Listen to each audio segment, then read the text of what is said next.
Alright, so it's just getting light out now. I'm going to go back to spreading fertilizer. You see, I don't have the GPS on this tractor, so I can't just go spread all night long, which I wish I could, but I just couldn't. We had 2 days of cold, kind of cold weather, and I have a flat tire for some reason. Damn low. It's only 17 pounds of air in it. That's not good. I'm gonna have to get to the farm and pull this up and put air in the tire. I wonder what the hell happened, where I ended up with a hole in my tire. Anyway, yeah, see, it's telling me it's only got 17 pounds of air in it. I didn't even check. Yeah, that sun's gonna come up, and yeah, you're gonna watch me spread some fertilizer. I gotta load it and spread it. It's gonna be 50 degrees by noon, so it's 20 degrees at the moment. I figure that ground is gonna stay frozen enough to let me get about 3 loads of stuff out. If it doesn't, then, well, if it doesn't let me get 3 loads of fertilizer out, then I guess that's life. I'll be all right. I'll deal with it. I'll deal with it. It isn't supposed to freeze now for a while. It's just such a mild winter this year. And I was watching a television program on the weather, and they said that it has been brutally cold in parts of the country that are not normally brutally cold. In the south, you know, like all the way down to Texas, and in that area it's been cold, but on the northeast we've had this warm air coming up, and it just hasn't gotten below 30. Just at Christmas time it did for like 4 or 5 days, just enough time to freeze everything up enough to do some work. But man, right now I gotta go slow around the corner. It'll roll that tire off of that rim. But right now, it's just 2 days of cold weather isn't enough to actually get out and do anything on the fields. I've got hay that needs to be made. I got a lot of hay that needs to be made, believe it or not. And it can be made in the wintertime. It's just this winter has been ridiculous. So, anyways, I'll shut up and get on to going. Okay, there we go.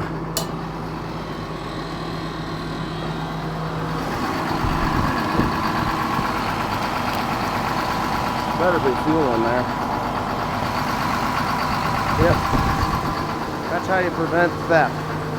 You make it so you have to hook it up. Nobody's going to carry a battery. I can hear it. That's the air going through there. Can you hear that? It's weird. Anyway, now I got to get this one going. This is the loader. We got the asphyxiator on the front of that. Tim was trying to get the Mac is froze up.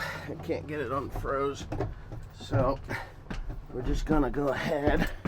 Hopefully, oh my God, he left the radio on. That's not smart. What happens when you leave the radio on, right? Battery dies. There she goes. All right, cool.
Alright, so here it is. It's frozen enough. Now this farm is traditionally pretty wet. The sun's just coming up now. I think sunrise is about 5 minutes ago. Yeah. And you can see the stuff is going on like it's supposed to. Maybe you can. I'm gonna go ahead and stick this camera back there someplace for a little bit. Very wet this end of the field. As a matter of fact, you can see where those weeds are. I cut drainage ditches in there, and I've been slowly over the last couple of years working into the drainage ditch that I made with the crops. I have wheat now, obviously, it's wheat. And this, after I take this wheat off, it's either going to be corn or soybeans. I am double cropping it. I am going to turn it. I'm going to turn it so that I can get it off a week or two early, probably 2 weeks early, and I'll have plenty of time to get that short season corn in. But I probably gained, right there, you can see where I ran the vertical tillage machine over it in there, trying to get it opened up a little bit. I did actually angle it to open it up, but I've worked about 50 feet, about 50 more feet in on both sides, so I gain 100 feet. If I could get that to dry out enough to actually, you know, after I take the weed off, to put in either beans or corn in there, that will continue to shrink that wet spot. What it is the people that owned this farm forever were they were friends with my grandparents. My grandfather, they went to school together back in the 20s or in the 30s, 20s and 30s. The last name was Prahalo, and they had tiling in here, like the old terracotta tiling, actual tile, not the plastic tile. And what happened was, way back then, you know, that was all dug up by hand in the 40s. They dug it by hand. I believe they dug it by hand. I want to say they did. They laid it by hand, obviously. And what they did was just, they drained it down to the woods. Well, then the woods became a wet spot, and that's fine. And there's a ditch that's between there from the water that comes off of this place. Well, as time marched on, equipment got bigger, and the farmer that took over this place after Steve had passed away, Mr. Prahalo had passed away. He didn't pass away, he lost the place, he went bankrupt. And then, you know, he is dead now, but the people that bought it were going to develop it and turn it into houses, so they really didn't care what went on. So the farmer that took it over was Michelanko. They started farming it. We were supposed to farm it, and the guy was going to build it into houses, and I really have a strong dislike for doing work for a developer, you know, farming a place that's going to be under development. And the reason for that is quite simple. A developer has no intentions of giving a rat's ass what you put into the farm. And once they dig their perk holes and drill their wells and do all that fun stuff, it gets sold off into building lots, and, you know, Bob's your uncle. It's done. And Fanny's your Annie, I guess, if you're English about it. So what they did was they got Michelanko in here, which was fine. They farmed it for many years, but they came in with big articulated equipment with deep tillage implements, and they ripped up the tiling from down there all the way up to the top here. So I've actually got it shrunk down about 50-80 feet closer to the top of the drainage ditch that I put in. I have no idea where the old tiling is. Honestly, if I had access to a tile plow, I would run poly pipe starting at the top up there, running it all the way down to that drainage ditch there, and just call it a day. But I don't have access to that. and it would have to be in a, you know, I'd have to get a digger, which I've got a small backhoe. I'd be able to dig it out, but dig it out and join in 3 or 4 branches to, you know, really just do a good job and get it dried out. But I'm going to try and dry it out with calcium, lime, and roots. Yep, roots. Anyway, I'm going to shut up now. I'll get out and put this thing on the ground, and you can watch me do my thing. Oh God, I got it. So I'm going to walk away from this tractor for a second, and I'm going to show people some things. As you can see, there's still a lot of corn residue here. All right. So that fertilizer, there's my spreader there. You can see the little black dots, little black frills of it here. It's doing its thing.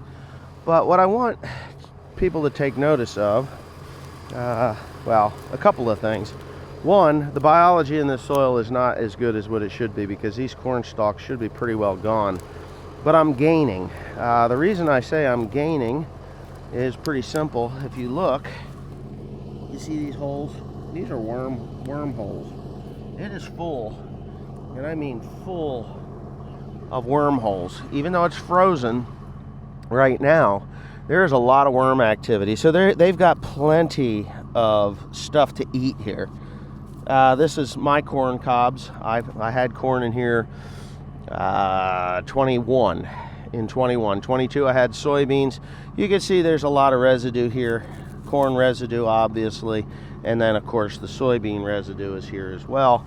I ran over this with the vertical tillage machine, just a one pass deal, and no, I did not till it.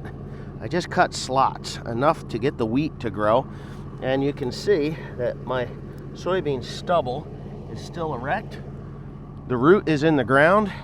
That is building organic matter, and when it does warm up this spring, I will be putting another 1,000 pounds of lime on here. But when it does warm up this spring, hopefully this fertilizer that I'm putting down on here, I mean, you can see the wormholes. Look at them. They're everywhere. Just loaded with wormholes. What that does, if you're unfamiliar, those wormholes create channels that go very deep into the ground, and that adds to your water holding capacity and drainage. So, as you heard me say just a little bit ago, on this this wet spot here, if I can get life into that soil and get it to drain a little better, add worms, obviously, wormholes, worm channels, and roots into the ground, it will naturally go deep into the soil and allow that to turn into like a sponge instead of being sealed off, like completely sealed off. So in the next 10 years, and I will be here for another 10 years. That's what they tell me. The guy that owns it, he says I actually have a 10-year contract on this place, so I'm good for 10 years. It's a $100,000 contract, so there you go. Yeah, there's right around 100 acres here, and I'm paying $100 an acre for it, so it has to be treated well, and it has to treat me well. I've made money on this. Even this past year, when it was, you know, so dry, I still pulled almost 40 bushel to the acre off of this mess. And yeah, anyway, I'm gonna just go ahead and be quiet now. I'm gonna put this down, and I'm gonna hopefully be able to see it when I come back. But here, now you're gonna watch this happen.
This stuff is really, really dry. So what I'm going to talk about here, oh, look at that. Why is that thing pissing out of there?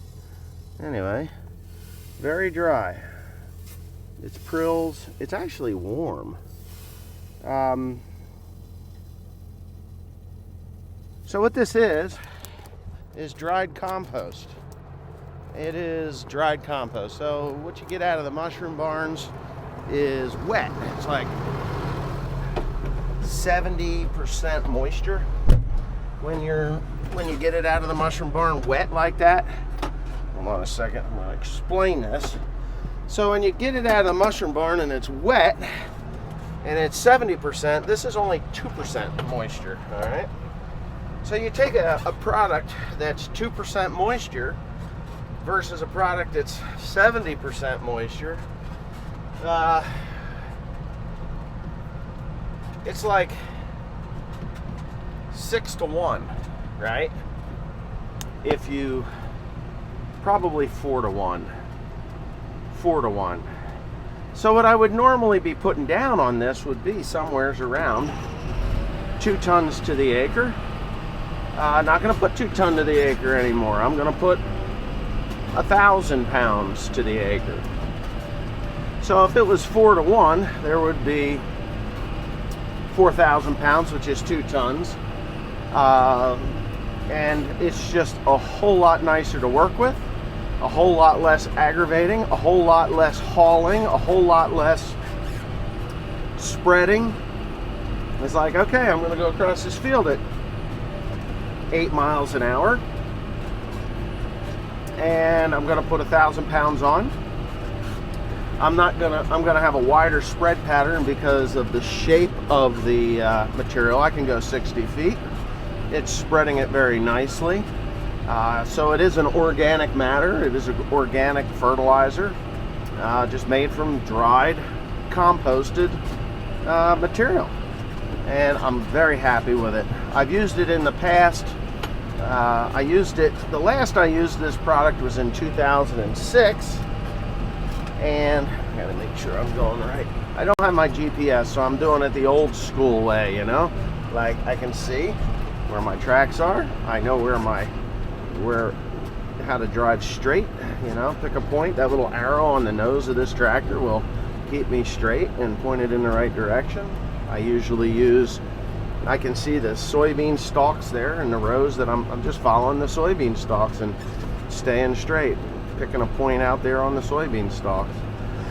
I'm gonna keep a close eye on this farm this spring if it comes up and does what I expect it to do. We have had really just a lot of water, wind, and not so much frozen weather. Pretty much zero snow. Haven't had enough snow to do anything with, really. You know, we haven't even had to plow it. This is the top of the drainage ditch, and you can see how I have gotten in there and gotten closer. I will be adding a little bit more of this material to the wet spot, which will increase the organic matter there and allow, you know, microbial activity, worm activity, and actually get that ground to dry out. That's the whole goal for me there. But I really wish that the previous farmers, and he's dead now, Michelanko, his one brother's still alive, but, well, he's got a couple of brothers that are alive, but the farmer, Michelanko, Tommy, he's passed away. I really wish he hadn't taken that deep chisel plow. I mean, he would plow, he'd plow as deep as he could get it. I mean, really, honestly, if he could plow 15 inches deep, he would, honestly. He would come out here with those big heavy things and, you know, just rip it. He had a John Deere chisel plow that you would normally be able to pull with like a 4450 or a 4650, and they had a 4650.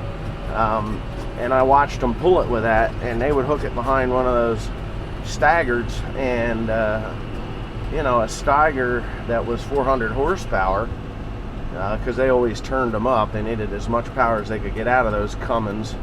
855 Cummins, I think, was about 450 horsepower is what they claimed. And they wondered why they had all kinds of problems with the tractor side of it, but the engine would hold up. they would just plow as deep as they could and really screwed up the field. There's one of the wells that was dug in here. Yeah, I think I'm getting her where I want it. Yeah, I can see it going out there. Beautiful morning though. Sun comes up really quick, you know. If you look at it, and it's supposed to get hot today. It's going to be 50 degrees. All right, so we had a failure. We've had a failure. I don't know